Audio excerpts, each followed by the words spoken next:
हाय दोस्तों, कैसे हैं? Good evening. आप लोग उम्मीद है अच्छे होंगे।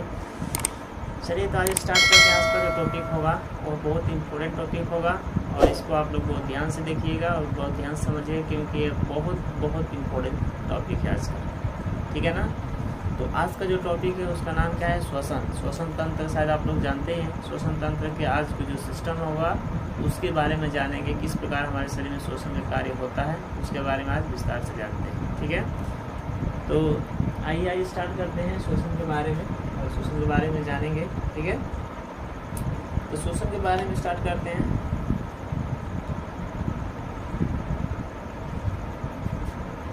सबसे पहले यहाँ पे एक चित्र बना लेते हैं ताकि समझने के लिए आसान हो जाएगा।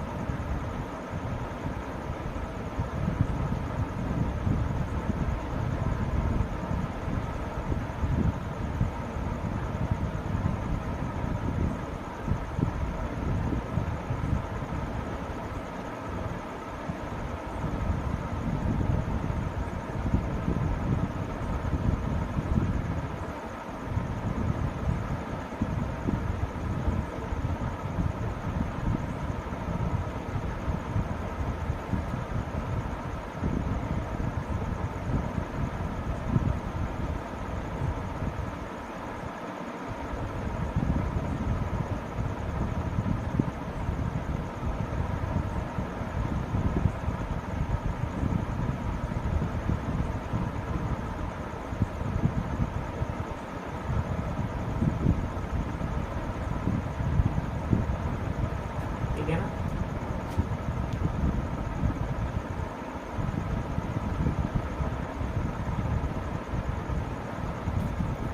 अब इधर हम लोग इस चित्र को भी देखेंगे और इधर हम लोग क्या करेंगे उसको लेकर के भी समझेंगे ताकि बढ़िया समझ में आएगा।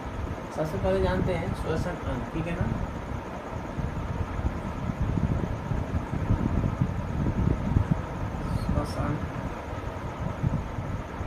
श्वसन अंग क्या क्या है इसके बारे में जानते हैं। ठीक है, थोड़ा भी वीडियो आप लोग स्किप मत कीजिएगा, नहीं तो समझ में नहीं आएगा, क्योंकि आज का जो टॉपिक है वो बहुत इंपॉर्टेंट होने वाला है। ठीक है ना? तो वीडियो को लास्ट तक देखिएगा। तो श्वसन अंग में पहला जो होगा वह यह जानते हैं कि जो स्तनधारी होते हैं या कीट होते हैं या जलीय जीव होते हैं वो किस किस चीज़ से मतलब कि श्वसन लेते हैं। ठीक है ना? उनके बारे में पहले जानते हैं। ठीक है, पहला हो जाएगा स्तनधारी। जो स्तनधारी जीव होता है वह क्या चीज़ से सांस लेता है? जो स्तनधारी में हम लोग आ जाएंगे, वो स्तनधारी का मतलब क्या? स्तनधारी वह जो अपने बच्चे को दूध पिला सके, उसको क्या कहते हैं? स्तनधारी जीव कहा जाता है। तो वह जीव क्या चीज़ से सांस लेता है? फेफड़े से। यानी फेफड़ा से क्या करते हैं? वह सांस लेता है। ठीक है ना? वही जो फेफड़ा होता है उसे क्या कहते हैं? वो सांस लेता है। ठीक, दूसरे नंबर में आएगा कीट। कीट कैसे सांस लेते हैं? ठीक है ना? कीट जो होते हैं वो सांस कैसे लेते हैं? क्या उनके पास फेफड़ा? तो उन लोगों के पास फेफड़ा होगा। ठीक है ना? लेकिन वो लोग सांस लेते कैसे हैं? उन लोगों के पास स्तनधारी के पास तो फेफड़ा है तो सांस फेफड़े से लेते हैं, लेकिन जो कीट लोग होते हैं वो लोग कैसे सांस लेते हैं? तो वो लोग सांस लेते हैं श्वसन नली से। ठीक है ना? कैसे लेते हैं? श्वास नली से। श्वसन नली से वो लोग श्वसन नली से अपना क्या करते हैं? सांस को लेते हैं। ठीक है ना? वहाँ पर वो लोग क्या करते हैं? यहाँ पर वो लोग से सांस, यहाँ से वो लोग सांस लेते हैं। यहाँ श्वसन नली है, यहाँ से डायरेक्ट वो क्या करते हैं? यहाँ पे एक छिद्र होता है, यहाँ से वो लोग सांस लेते हैं। ठीक है ना? और जबकि हम लोग का सांस लेने का मार्ग कुछ और है और फेफड़ा जो हम लोग का आता है वह क्या करता है? वह सांस को लेता है, लेकिन मार्ग जो होता है हम लोग के पास मार्ग दो है, मुँह है और नाक भी, इसके द्वारा हम लोग सांस लेते हैं। ठीक है ना? 3 नंबर में आएगा, ये तो कीट समझ में आ गया। 3 नंबर जो जलीय जीव होते हैं वो क्या चीज़ लेते हैं? जो जलीय जीव होते हैं वह क्या से सांस लेते हैं? याद रखिएगा, जो जल में रहने वाले जो जीव होते हैं वह फ्लोम से लेते हैं। ठीक है ना? तो क्या से सांस लेते हैं? गिल्स यानी क्लोम, यानी क्या चीज़ से लेते हैं, फ्लोम से वो सांस लेते हैं, ठीक है ना। देखिए मछली को देखिएगा, मछली जो पानी में रहती है उसको दोनों साइड एक मतलब गलफड़ होता है, ठीक है ना। तो देखिएगा हमेशा इस तरह का मतलब अपने गलफड़ क्या करते रहती है, उसी से क्या करती है, सांस को लेती है, ठीक है ना। जिसका वो साइड में गलफड़ होता है, देखिए हमेशा वो मछली मतलब कि अपने गलफड़ को इससे खोलती रहती है और बंद कर देती है, खोलती रहती है बंद करती रहती है, ठीक है ना। तो ये है उन्हें जलीय जीव जो होते हैं किससे लेते हैं, गिल से सांस लेते हैं, ठीक है ना। अब नेक्स्ट जो आएगा मेढक। जो मेढक होता है ये दो स्थिति में सांस लेता है। अगर भूमि पर रहेगा, अगर वो भूमि पर रहता है तो फेफड़े से लेगा, ठीक है ना। अगर यदि वो मेढक भूमि पर रहेगा यानी जमीन के ऊपर यदि रहता है तो वो फेफड़े से लेगा, ठीक है ना। अगर यदि बाय द वे अगर यदि वो जमीन के अंदर रहेगा, जमीन के जब अंदर वो रहेगा तो कैसे सांस लेगा, तो जमीन के अंदर वो कैसे सांस लेता है, वह त्वचा से लेता है। भूमि के अंदर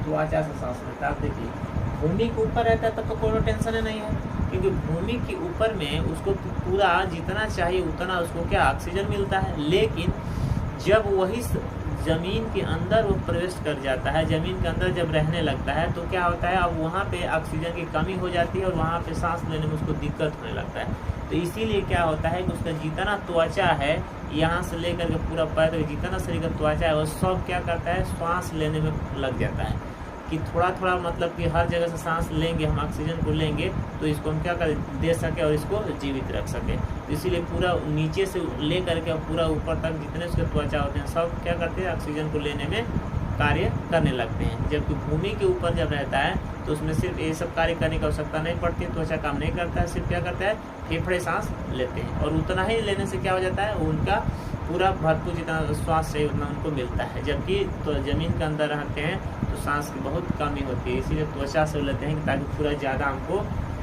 मिल सके, ठीक है ना। मेढक समझ में आ गया। आगे आता है टेडपोल।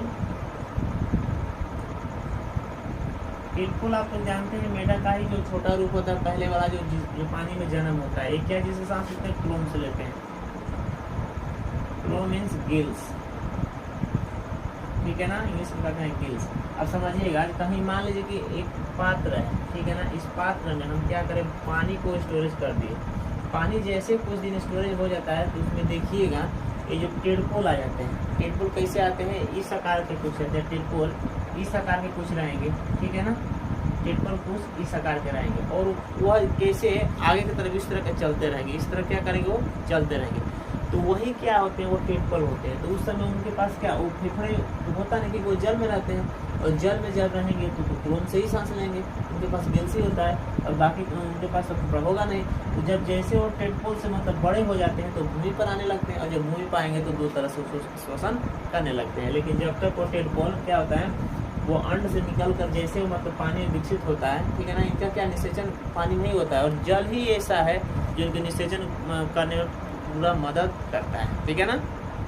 अगर जल नहीं होता तो इनका निषेचन नहीं होता। तो इसीलिए इनका जो टेडपोल होता है ये गिल से सांस लेते हैं जब तक जल में रहते हैं और जब बड़े हो जाते हैं तो जल से बाहर हो जाते हैं तो दो तरीके से सांस लेते हैं, एक फेफड़े से और एक त्वचा से, ठीक है। ये चीज़ तो समझ में आ गया। आगे बढ़ जाए, ठीक है। श्वसन अंग जो है स्तनधारी फेफड़े सांस लेते हैं, कीट जो होता है श्वसन नली से सांस लेता है और जो जल में जो रहने वाले जीव होते हैं वो याद रखिए फ्लोम से सांस लेते हैं और जो मेढक होता है वो दो स्तरों से सांस लेता है। यदि भूमि पर रहेगा तो फेफड़े से लेगा, अगर यदि वो भूमि के अंदर रहेगा तो त्वचा से लेता है और जो टेडपोल होता है वो फ्लोम से सांस लेता है जब तक वो जल में रहता है, जब तक वो परिपक्व न हो जाए, ठीक है।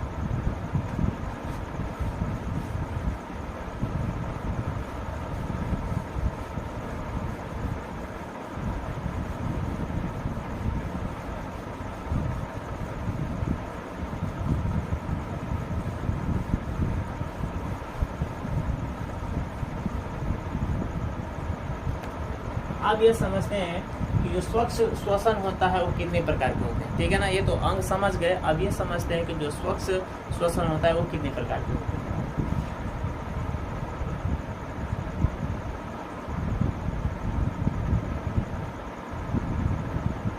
स्वच्छ श्वसन, ठीक है ना।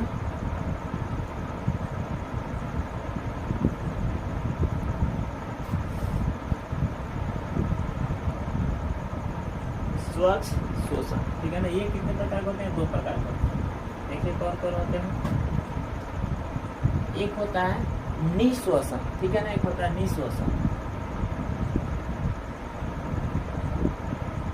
एक होता है निश्वसन और एक होता है उसी में खाली 2 बिंदु का हेर फेर है, खाली 2 बिंदु लग जाएगा तो हो जाएगा, ठीक है ना। जैसे निश्वसन, ठीक है ना, निश्वसन और निश्वसन, इसको इन कहा जाता है, यानी इन करेगा और इसको आउट, ठीक है ना, आउट इंस्पेंशन और इन इंपेंशन, ठीक है ना, इसको कहा जाता है। तो चलिए निश्वसन जो होता है वो क्या होता है उसके बारे में जानते हैं। जिससे कि हमारे पृथ्वी में जो जितने गैस होते हैं वो 3 गैसों का मिश्रण है, तो हम लोग को पता है। तो जब भी हम क्या करते हैं, जब भी इस पर हम सांस लेते हैं तो तीनों को हम लेते हैं। ये तो हम नहीं जानते हैं कौन हमको जरूरत है कौन नहीं जरूरत, हम तो सबको एक साथ लेकर लेते हैं, क्योंकि हम नहीं जान पाते हैं कि हमको ऑक्सीजन कौन है, नाइट्रोजन कौन है और कार्बन डाइऑक्साइड कौन है। तो इसीलिए क्या होता है कि हम इनको पूरा तीनों को मिला करके लेते हैं, ठीक है ना। तो देखिए हम क्या क्या लेते हैं मिला करके। निश्वसन में क्या हो जाएगा, निश्वसन में आपका N2 जो होता है कितना हो जाएगा 78%, अकेला ही कितना है 78%, ठीक है ना। और O2 कितना हो जाएगा, और O2 हो जाएगा 21%। उसके बाद CO2 हो जाएगा, CO2 हो जाएगा 0.03%। आप समझिए, ये तो हम इन कर लिए, इतना हम एक साथ लेते हैं, ठीक है ना। इतना हम क्या करते हैं, तीनों गैसों का जो मिक्सचर होता है तीनों को हम एक साथ क्या करते हैं अपने अंदर में इन शरीर में प्रवेश कराते हैं। अब ठीक इसी का उल्टा होता है। अब यहाँ पर यह समझेंगे कि जो निश्वासन में जो N2 है, N2 हम कितना लिए 78%, ठीक है ना। जैसा है वैसा हम जितना लिए उतना हम छोड़ दिए। इसको ध्यान दीजिएगा आप लोग कि हमको जितना हम यहाँ पर नाइट्रोजन यानी जितना N2 हम लिए थे इन निश्वसन में, उतना हम इसमें क्या किए 78% छोड़ दिए।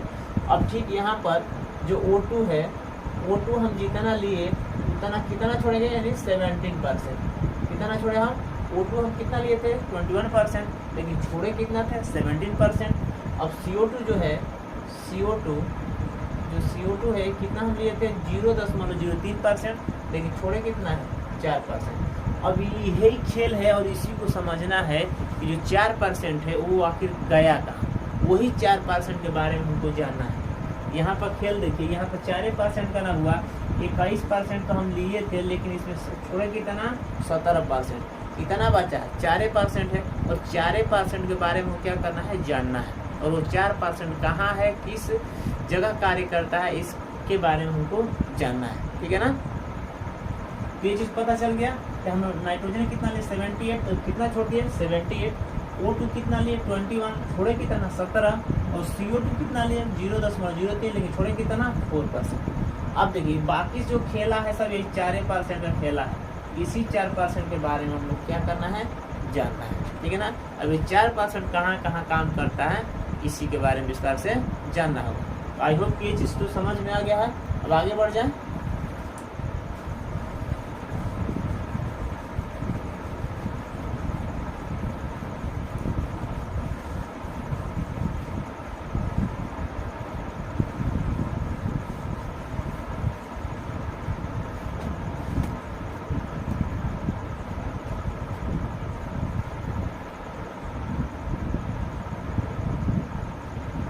श्वसन मार्ग, श्वसन मार्ग किसे कहा जाता है, इसका डिफिनेशन होगा वायु जिस मार्ग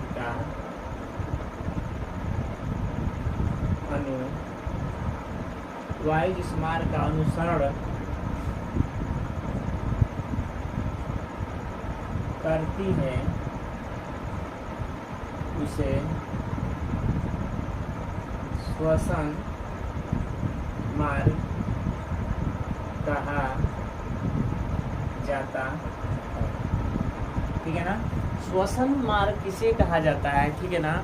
अगर इसका डिफिनेशन आता है तो आप लोग एकदम इसको लिख दीजिएगा, वायु जिस मार्ग का अनुसरण करती है यानी करता है या करती है उसे श्वसन मार्ग कहा जाता है। वायु जिस मार्ग का अनुसरण करती है, ठीक है ना, उसे क्या कहा जाता है? श्वसन मार्ग कहा जाता है। ठीक है, तो ये चीज़ याद रहेगा। अब समझिए, अब इसमें यह समझेंगे कि अब श्वसन मार्ग का कौन कौन सा रास्ता है, किसके किसके द्वारा हम सांस ले सकते हैं, अब उसके बारे में हमको जानना है। ठीक है ना, तो आइए जानते हैं। सबसे पहला जो होगा, एक नंबर में क्या है? एक नंबर में आपका नासा छिद्र होगा।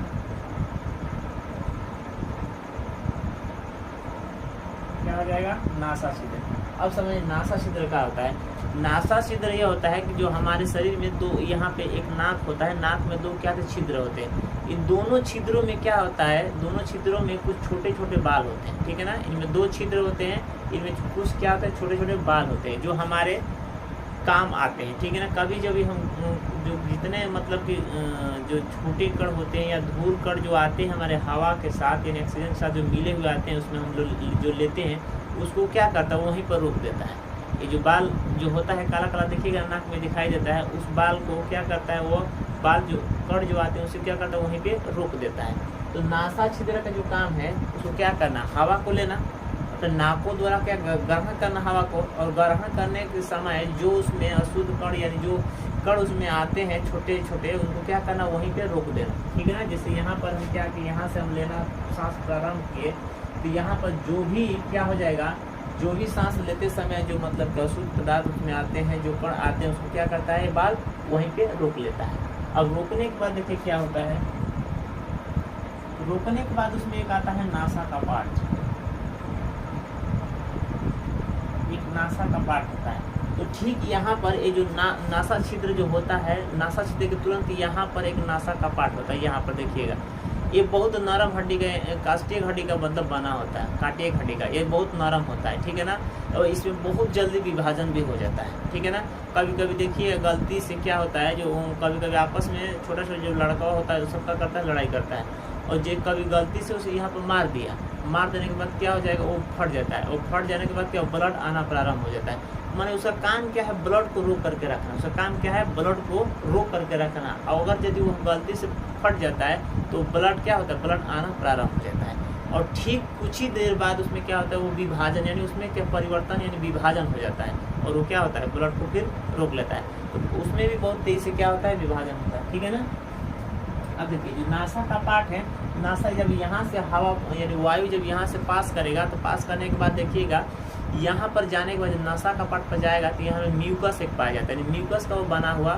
जो हड्डी होता है म्यूकस से बना होता है। उसका काम क्या है? चिपचिपा, यानी वो चिपचिपा पदार्थ होता है। ठीक है ना, तो जब यहाँ से वह जाता है नासा का पार्ट के पास में, तो वहाँ पर जो इससे जो बच करके जाता है वहाँ पर जमा होने लगता है। ठीक है ना, जब यहाँ पर जमा होने लगता है तो क्या होता है? जब जमा होते होते 10 दिन या 12 दिन जैसे एक हफ्ता हो जाएगा, तो क्या होता है? वहाँ पे एक मोटी परत पड़ जाती है। जब मोटी परत पड़ जाती है तो उसको क्या करते हैं कि तो उसको अगर यदि हम इसे मतलब कि उंगली को डाल करके उसको निकाल लेते हैं, उंगली को डाल कर जब उसको निकालते हैं तो वही क्या है? एक मतलब काले मतलब कि पदार्थ के रूप में वो निकल करके आता है। ठीक है ना, तो काले पदार्थ के रूप में निकल करके आता है, और उसे हम क्या करते हैं? निकाल कर उस बाहर फेंक देते हैं। कभी कभी सर्दी जुकाम जैसे होता है तो वो क्या होता है? वहाँ वहीं पे जमा हुआ रहता है, तो उसको हम मतलब मोटा के रूप में क्या होता है? वह निकल जाता है। ठीक है ना, वो देखिएगा वो चिपचिपा बना रहता है। म्यूकस का काम ही क्या है? मतलब चिपचिपा करना। ठीक है ना, वह एकदम चिपचिपा मतलब कि बना रहता है। तो नासा का पार्ट का बात, नासा का पार्ट का कार्य समझ में आ गया। नासा का पार्ट के बाद जो आता है, नासा का पार्ट के बाद क्या आएगा? ग्रासनी आता है। ग्रासनी, ठीक है ना, तो जो नासा का पार्ट के बाद यहाँ पर जो ग्रासनी है, ठीक है ना, यहाँ पर देखिएगा यहाँ स्वर जो कंठ होता है उसको आगे ऊपर में एक ग्रसनी होता है, जहाँ से हवा क्या करता है? पास करता है। अंदर की तरफ क्या करेगा? वह पास करेगा। ठीक है ना, तो अंदर के जब वहाँ से निकल नासा का पार्ट के बाद जब निकलेगा तो हवा ग्रसनी के द्वारा अंदर क्या करेगा? प्रवेश करेगा। और जब ग्रसनी के बाद जाएगा तो यहाँ पर देखिएगा एक स्वर कंठ होता है। स्वर कंठ, ये वाला स्वर कंठ आप लोग देख रहे हैं, ये वाला क्या है? स्वर कंठ है। इसको आप देखिएगा, इसको दाब कर बोलिए तो कैसे आवाज़ निकलता है, छोड़कर बोलिए कैसे आवाज़ निकलता है। दाबेंगे तो आवाज़ कैसे निकलेगा? देखिए कैसे मोटा आने लगता है, छोड़ेंगे तो आवाज़ सही आने लगता है। यानी बोलते समय इसको जैसे टच करेंगे ना तो क्या हो जाएगा? आवाज़ में परिवर्तन होने लगेगा। यानी कहने का मतलब क्या है कि जब हम बोलेंगे, जब हवा हमारे साथ इसमें प्रवेश करेगा और जब इसको हम टच करेंगे तो आवाज़ में क्या करेगा, कंपन करने लगता है, यानी स्वर को क्या करता है, बदलता है। ठीक है ना, यहाँ पर स्वर को क्या करेगा, ये बदलने लगेगा। इसको हम दबा कर बोलेंगे तो आवाज़ मोटा आने लगेगा, और उसको छोड़ देंगे तो आवाज़ सही आने लगता है। जिससे मतलब क्या होता है, आप लोग देखे होंगे वो जो साउंड जो बजाता है तो उसमें क्या होता है, मिलाने वाला होता है ना, एक मिला देता है तो बहुत मोटा बजने लगता है, और एक उसको मिला देता है तो पतला बजने लगता है। तो ठीक उसी प्रकार ये हमारा क्या होता है, आवाज़ कंट्रोलर इसको कहा जाता है। आवाज़ कंट्रोलर यानी स्वर कंठ, ठीक है ना, स्वर कंठ होता है। देखिएगा नहीं, यहाँ पर वो लटका हुआ रहता है इस तरह का। हम लोग अपने ही भाषा में अगर यदि देखा जाए तो उसको क्या कहा जाता है, हल्लक कहा जाता है, हल्लक। कभी कभी देखिएगा जो लटका हुआ रहता है वो अगर यदि बढ़ जाता है तो देखिए गांव की जो औरतें हैं क्या कहते हैं कि लाओ हल्लक में हाथ डालकर निकाल लें। ठीक है ना, जो गांव की औरतें होती हैं उसको क्या कहते हैं, जो बढ़ा हुआ भाग रहता है उसको ऊपर की तरफ खींचने के, दबाने के लिए क्या कहते हैं कि हल्लक में से डालकर निकाल लेंगे। यानी कभी कभी झगड़ा भी होता है तो इस शब्द का प्रयोग किया जाता है, तुम्हारे हल्लक में डालकर क्या करेंगे, निकाल लेंगे। तो उसी को क्या है, स्वर कंठ को क्या कहा जाता है, हल्लक भी कहा जाता है। ठीक है ना, तो यहाँ पर क्या है, स्वर कंठ इसको आवाज़ में क्या करता है, परिवर्तन करता है। ठीक है ना, अब देखिए 5 नंबर में आएगा श्वसन नली। श्वसन नली आता है, क्या आएगा, श्वसन नली। ठीक है ना, और 5 नंबर में आपके पास जो श्वसन नली है तो यह देखिएगा, यहाँ से क्या होगा, ये जो श्वसन नली है ये पूरा यहाँ तक मतलब कि मिला हुआ। ठीक है ना, ये श्वसन नली है पूरा यहाँ तक क्या है, मिला हुआ, जिसके द्वारा क्या होता है, सांस जाता है, जिसके द्वारा इसको ट्रेकिया इंग्लिश में क्या कहा जाता है, ट्रेकिया कहा जाता है। इस वाले भाग को क्या कहता है, ट्रेकिया कहा जाता है। यहाँ से निकल कर जब यहाँ पर आएगा तो एक क्या हो जाएगा, ट्रेकिया, इसको इंग्लिश में कहा जाता है। ठीक है ना, और इसको हिंदी में क्या कहा जाता है, श्वास नली कहा जाता है, श्वास नली। ठीक है ना, इसको ट्रेकिया और हिंदी में श्वास नली कहा जाता है। जब उसमें वो प्रवेश कर जाएगा तो धीरे धीरे कहाँ जाएगा, अंदर की तरफ प्रवेश करने लगेगा। ठीक है ना, जब वो अंदर की तरफ जाने लगेगा तो याद कीजिए यहाँ पर जब यहाँ से वो नीचे की तरफ आएगा तो यहाँ पर आने के बाद दो पार्टों में क्या होता है, डिवाइड हो जाता है। 2 पार्ट्स में क्या होता है, डिवाइड होता है। तो अगर यदि यहाँ से आने के बाद 2 पार्ट्स में जो ट्रेकिया है, अगर ट्रेकिया 2 पार्ट्स में बट गया तो ब्रोंकाई कहलाता है। ठीक है ना, ट्रेकिया पहले जो श्वसन नली है वो सिंगल था तो क्या कहलाया, श्वसन नली, ट्रेकिया कहलाएगा। अगर यदि वही श्वसन नली आकर यहाँ 2 भागों में बढ़ जाएगा तो उसको क्या कहा जाएगा, ब्रोंकाई कहा जाएगा। और उसमें से यह अगर यदि वायु कोष्ठक वाले ये यदि निकल गए ये वाले तो इसको क्या कहा जाता है, ब्रोंकोलियस कहा जाता है। क्या कहा जाता है, ब्रोंकोलियस।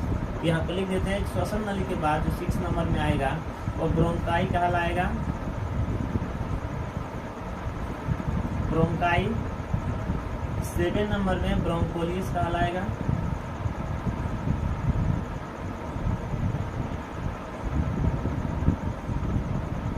ठीक है ना, श्वसन नली जब तक सिंगल था तब तक ट्रेकिया कहलाया। ठीक है ना, तो तब क्या श्वसन नली कहलाने लगा इन इंग्लिश में, ट्रेकिया।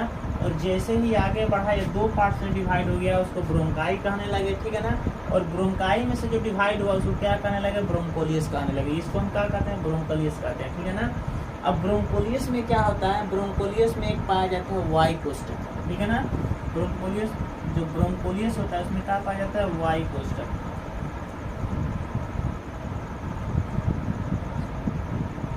वायु कोष्ठक, ये वाला वायु कोष्ठक, इसको क्या कहते हैं, वायु कोष्ठक। ये क्या है, वायु कोष्ठक। अब देखिए जो हम लोग सांस लेते हैं तो सांस तो हम नहीं लेते हैं, सांस तो हम लोग नहीं लेते हैं, बशर्ते सांस इस मार्ग के द्वारा लेने वाला जो है वो कौन सा लेता है, वायु कोष्ठक ही सांस लेता है। हमारे शरीर में वायु जो कोष्ठक है यही क्या करता है, सांस को लेता है। और जब ये सांस को लेता है तो हम इस मार्ग के द्वारा सांस लेते हैं, तो हम जानते हैं कि सांस हम ले रहे हैं, लेकिन सांस हम नहीं ले रहे हैं। सांस कौन ले रहा है, हमारा फेफड़े के अंदर वायु कोष्ठक जो है वही सांस ले रहा है। ठीक है ना, तो ये आपको श्वसन नली समझ में आ गया, ब्रोंकाई समझ में आ गया, ब्रोंकोलियस समझ में आ गया, वायु कोष्ठक क्या है ये चीज समझ में आ गया। वायु कोष्ठक किसे कहते हैं और ब्रोंकोलियस इसको कहा जाता है, और इसको कहाँ कहा जाता है, ब्रोंकाई, और इसको ट्रेकिया कहा जाता है। ठीक है ना, वो सिंगल होता है ट्रेकिया। ठीक है ना, अब नेक्स्ट नंबर में आता है ब्लड। ब्लड होता है, इसमें ब्लड भी रहता है। हम तो ये जानते हैं कि हमारे शरीर में पूरे जगह पे क्या ब्लड ही रहता है, और ब्लड नहीं रहेगा तो हमारा शरीर काम नहीं करेगा, क्योंकि हमारे शरीर में ब्लड की सबसे अति आवश्यकता है। तो इसमें क्या होता है, ब्लड भी क्या रहता है वहाँ पे मौजूद रहता है, ठीक है ना। ब्लड के बाद जो आता है सेल, ठीक है ना। और हमारे ब्लड में क्या पाया जाता है, हमारे ब्लड में एक हीमोग्लोबिन पाया जाता है। ब्लड में क्या पाया जाता है, हीमोग्लोबिन पाया जाता है। और हीमोग्लोबिन का काम क्या होता है, जो यहाँ पर हीमोग्लोबिन होता है, ठीक है ना, हीमोग्लोबिन जब जैसे ही ब्लड में मिक्सचर आता है तो हीमोग्लोबिन के कारण भी ब्लड क्या होता है, लाल दिखाई देता है। हमारे ब्लड में हीमोग्लोबिन होता है, इसी कारण क्या हमारा जो ब्लड होता है रेड कलर का दिखाई देता है। तो यहाँ पर क्या हो जाएगा, यहाँ पर हमारे शरीर में सेल पाया जाता है और सेल में माइटोकॉन्ड्रिया पाया जाता है। सेल में क्या पाया जाता है, माइटोकॉन्ड्रिया। तो ये देखिए यहाँ पर इसके पास हेमोग्लोबिन रहता है और क्या करता है कि वह जैसे ही O2 आता है तो O2 क्या करता है, यहाँ पर जैसे इस फेफड़े में यहाँ पर O2 आएगा, इसको क्या करेगा, जो हेमोग्लोबिन होता है उसको पकड़ लेगा, ठीक है ना। और उसको पकड़ करके और तुरंत ले करके पूरे शरीर में क्या करेगा, पूरे शरीर के हर पार्ट्स में दे देगा। और हर पार्ट्स में जब देगा वो कहाँ लेकर के जाएगा, तो शरीर के उस कोशिका वाले भाग में लेकर के, पूरा यहाँ से उस कोशिका वाले भाग में लेकर के जाएगा। और कोशिका के अंदर माइटोकॉन्ड्रिया है, उस माइटोकॉन्ड्रिया को ले जा करके देगा, ठीक है ना। और उस माइटोकॉन्ड्रिया को देगा तो उस माइटोकॉन्ड्रिया के अंदर क्रेब्स नामक एक मशीन चलता है, जो ये ग्लूकोज तैयार करने में 38 ATP की आवश्यकता पड़ती है, ठीक है ना। तब जा करके हमारा 24 घंटा शरीर क्या रहता है, पूरा मोबाइल के जैसा चार्ज रहता है, ठीक है ना। तो सोचिए, तो इतना अंदर वो लेकर के तो जाता है। तो अब ये समझिए, जब वो लेकर के इतना अंदर जाता है तो फिर कुछ लेकर के तो भी आएगा। तो वहाँ से क्या करता है कि CO2 को फिर वहाँ से पकड़ कर लेकर के आता है। अब ये कहता है कि अरे भाई हम इतना दूर गए हैं तो फिर वहाँ से तो हम खाली नहीं आएंगे, जरूर कुछ ना कुछ लेकर के ही आएंगे। तो क्या करता है कि CO2 को वहाँ से लेकर के आता है। जो CO2 होता है ना, उसको वहाँ से पकड़ता है और फिर लेकर के आता है। लेकर के आने के बाद क्या करता है, या फेफड़ा में लाने के बाद छोड़ देता है, ठीक। फेफड़ा में लाने के बाद क्या करता है, छोड़ देता है। और जब फेफड़ा में छोड़ता है तो फेफड़ा के पास तो वो शक्ति है नहीं कि फिर फेफड़ा CO2 को क्या करेगा, बाहर की तरफ फेंकेगा। और बाहर की तरफ फेंकने के लिए भाई उसको शक्ति की आवश्यकता है। पहले तो उसके पास शक्ति था तो क्या कर लिया, ले लिया। अब लेने के बाद अब छोड़ने का काम आ गया। अब छोड़ने के लिए तो उसके पास शक्ति है नहीं। तब वो क्या करता है, तब वह उस समय एक यहाँ पर डायफ्राम होता है। इस वाले भाग में जो हमारा फेफड़ा होता है, फेफड़े के नीचे वाले भाग में एक डायफ्राम होता है, ठीक है ना। एक क्या होता है, डायफ्राम होता है। फेफड़े नीचे के साइड वाले में डायफ्राम होता है। तो वह डायफ्राम जब जैसे हम सांस लेते हैं, जैसे हम सांस लेते हैं तो डायफ्राम क्या करता है, डायफ्राम अपने आप को सीधा कर लेता है। ये डायफ्राम देखिए टेढ़ा है ना, तो ये डायफ्राम जब हम सांस लेंगे तो सीधा हो जाएगा इस तरह, ठीक है ना। जब सांस लेंगे तो डायफ्राम अपने आप को सीधा कर लेगा। और जैसे ही सांस को यानी CO2 को छोड़ना होगा तो अपने आप को क्या करेगा, इसका टेढ़ा कर लेगा। यानी इस आकार, धनुष के आकार में क्या कर लेगा, टेढ़ा कर लेगा। और जैसे वो टेढ़ा करता है कि नहीं, तो इसको क्या करता है, CO2 क्या करता है, धाका लगाता है। जब इसे धाका लगाएगा फेफड़े में तो क्या करेगा, वो बाहर की तरफ निकल जाएगा। जैसे वो धाका लगाएगा वो बाहर की तरफ निकल जाएगा। तो उससे क्या, फेफड़े को सहायक हुआ, फेफड़े को उससे मदद मिला, ठीक है ना। और यह चीज़ जानिए कि यह चीज़ बना, यह चीज़ का होता है, यह संयोजी ऊतक का बना होता है, ठीक है ना। किसका बना होता है, संयोजी ऊतक का बना होता है। और ये संयोजी ऊतक का बना होता है। और ये फेफड़े में से CO2 को निकालने के लिए क्या करता है, अधिक मददगार होता है, ठीक है ना। ये चीज़ समझ में आ गया कि किस प्रकार CO2 मतलब कि बाहर जाता है, O2 किस तरह अंदर आता है, कौन लेकर के जाता है, ठीक है ना। और डायफ्राम का काम क्या होता है, डायफ्राम का काम क्या होता है, सांस लेते हैं तो सीधा हो जाता है। और सांस को जब CO2 को छोड़ना होता है तो बाहर टेढ़ा कर लेता है और बाहर की तरफ वो धक्का लगाता है। जैसे बाहर की तरफ धक्का लगेगा तो CO2 बाहर की तरफ निकल जाएगा, ठीक है ना। ये चीज़ समझ में आ गया। आई होप कि नसा छिद्र क्या होता है वो भी बता दे, नसा कपाट क्या होता है, ग्रसनी क्या होता है, स्वरकंठ क्या होता है, श्वसन नली क्या होती है, ब्रोंकाई क्या होता है, ब्रोंकोलियस, ठीक है ना। ब्रोंकाई, ब्रोंकोलियस, वाई कोष्ठक, ब्लड सेल के अंदर माइटोकॉन्ड्रिया पाया जाता है।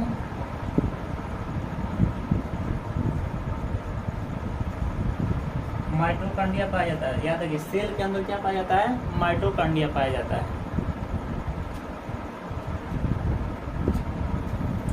सेल के अंदर क्या पाया जाता है, माइटोकॉन्ड्रिया पाया जाता है, याद रखिएगा, ठीक है ना।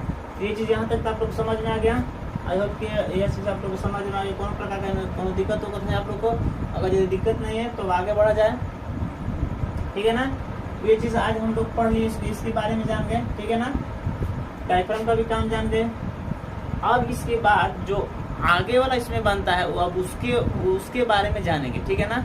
तो इस वीडियो में यानी इस लेक्चर में बस इतना ही तक जाने, और अगले वाले लेक्चर में इसके आगे वाले टॉपिक के बारे में जानेंगे, ठीक है ना, कि आगे वाला जो टॉपिक है उसके बारे में डिस्कस किया जाएगा। तब तक के लिए जय हिंद, जय भारत, बेस्ट ऑफ लक।